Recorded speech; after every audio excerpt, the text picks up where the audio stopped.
not frozen. My brain has been frozen. What the farquad was that?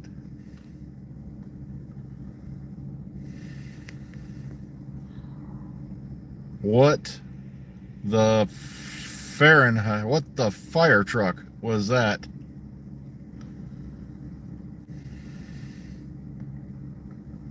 That was the universe's deadly assassin, most deadly assassin, or whatever. I've seen librarians who look more threatening, and they don't wear a monocle that's attached to their face. Kind of made me feel sorry for monocle wearing characters who've ever existed, including Mr. Peanut.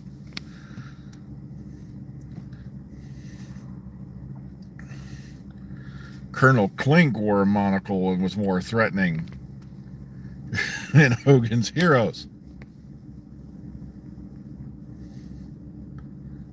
And also, another thing I've been getting tired of, and like I said, I don't like to complain. I like to look at the positive side of things. But people were complaining for God knows how long about the sonic screwdriver. You know, being a fix-all and all that. Now, the vortex manipulator has become the fix-all. And it kind of makes me wish that RTD had never invented the damn thing. Because remember when, you know, Moffat was running the show, you know, they even mentioned at the end that Missy Evans had a TARDIS stacked somewhere, yet she's traveling with Clara using a vortex manipulator.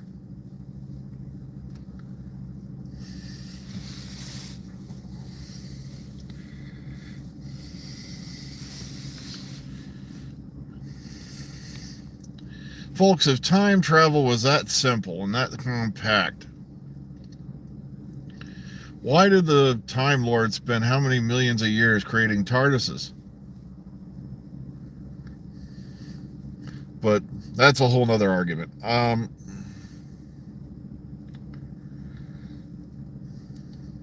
Cheap and nasty time travel, and it's cheap and nasty. Oh gosh. They had everybody sitting on edge once again.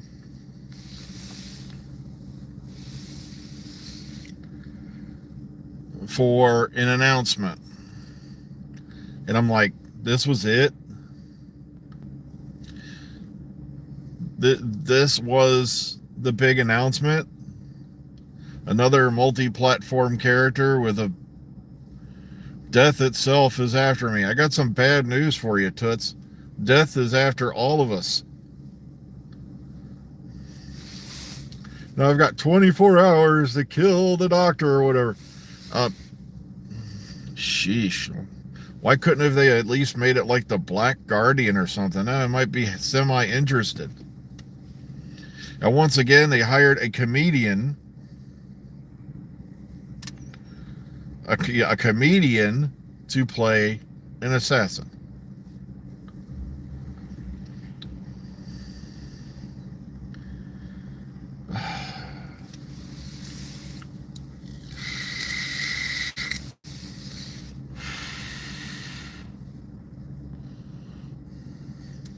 It's kind of like when they had Vienna there for a bit. I know she probably is a good comedian. I'm not, you know, harping on the actress, you know, themselves.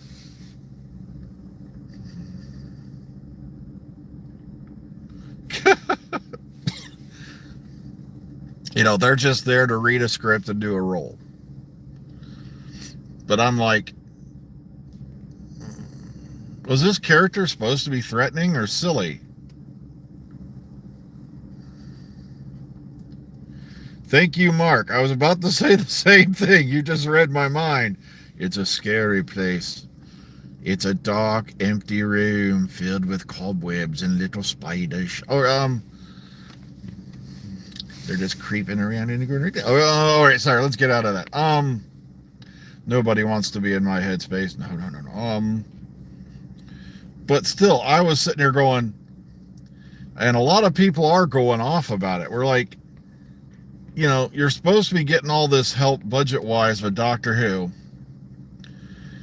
but this was obviously, any amateur YouTuber could have shot this video using a green screen, some leftover, costume props. And I'm like, that was it? That was the big announcement? Ugh. I know Ian Levine's been having hysterics. I'm shocked that poor man hasn't had a stroke. Remember, 1 second he's loving Whittaker, and 1 second, I thought Fugitive of the Jadoon was one of the best episodes I've ever seen, and all that. And then next thing you know, he's right back on the bandwagon.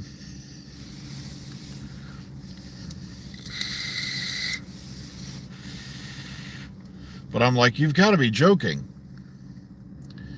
You've got Bad Wolf Studios, in here doing the show. Yeah, it was a bit of a fart hurricane. So I'm still sitting here going,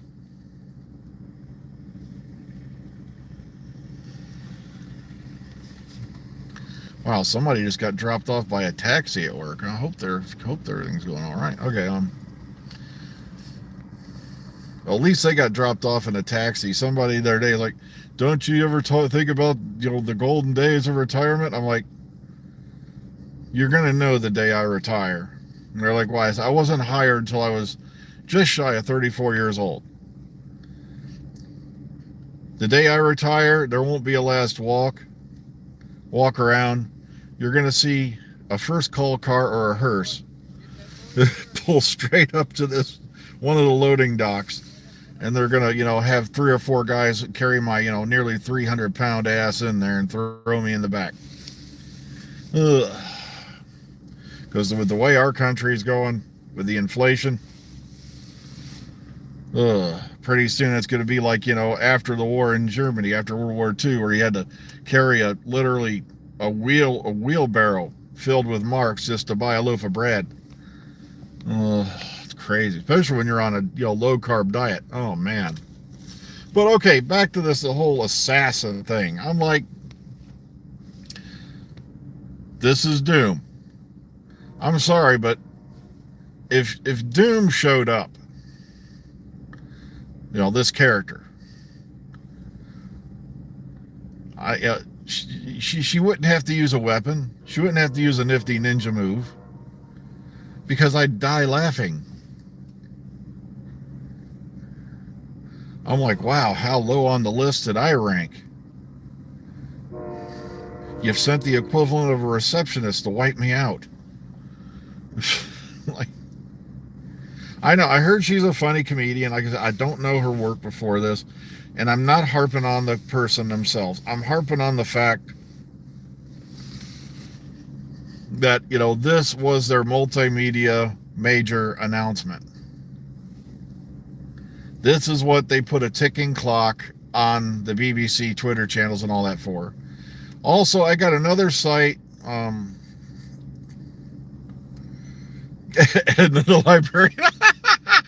Hey, my mom's name is Edna, but no joke. But okay, still it does fit, Edna the librarian. Okay,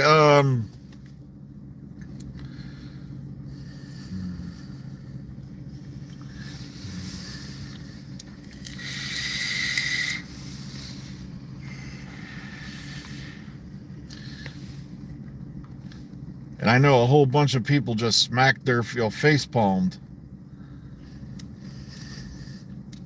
Oh, I'm kind of nervous. Tonight's Legend of the Traveling TARDIS. We're going to be talking to Eric Roberts. I don't know why I still get a bit nervous when I talk to celebrities. I just... So you may want to keep an eye on their YouTube channel, their Facebook channel, and all that for that. I'm trying to, I've been sitting here for the last week or so trying to think of questions. I want to be outside the box.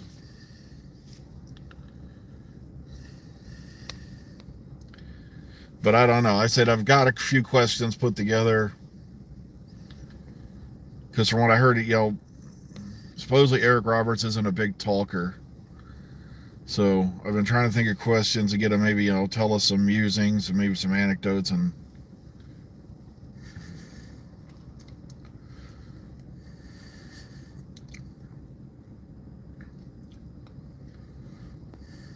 I'm really hoping that this wasn't an RTD character, because RTD has done so much better than that.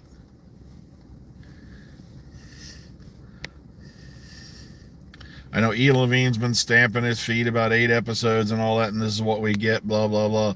And I'm like, I really don't want to be on the same side as Ian Levine. Not after, a lot of the trash that he's thrown out there in the last few years where he can't make up his own damn mind. Chibnall's the anti-doctor, blah, blah, blah.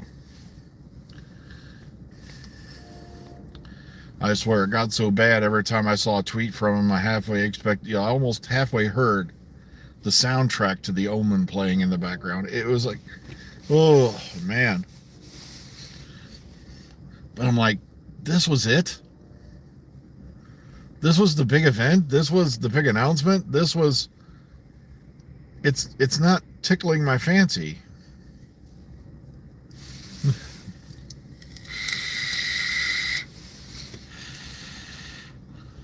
Don't get me wrong, a lot of us will always love Ian for the fact that he did save a lot of episodes from being destroyed.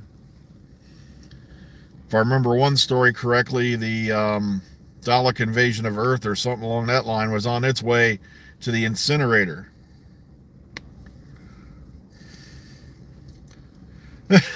The Benny Hill theme tune. Or are you talking about Wackety Sax? Yeah.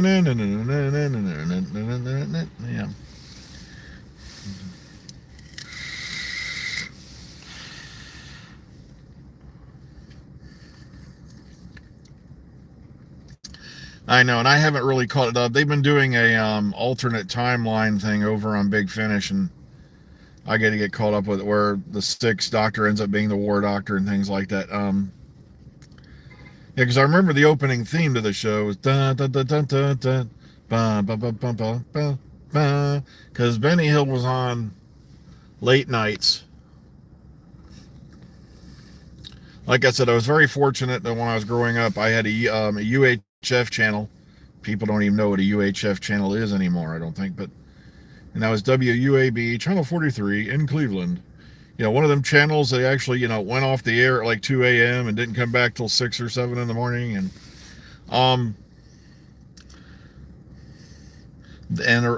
late night they would always have, the British TV programming on. And like, that's where I first saw like Space 1999, Benny Hill Show, Dave Allen at Large, just to name a few.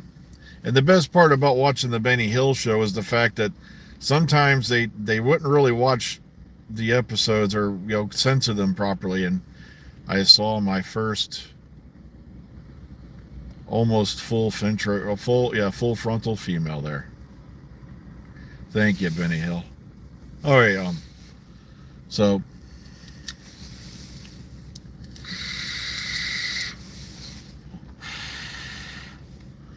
socks were standing up that night. Okay.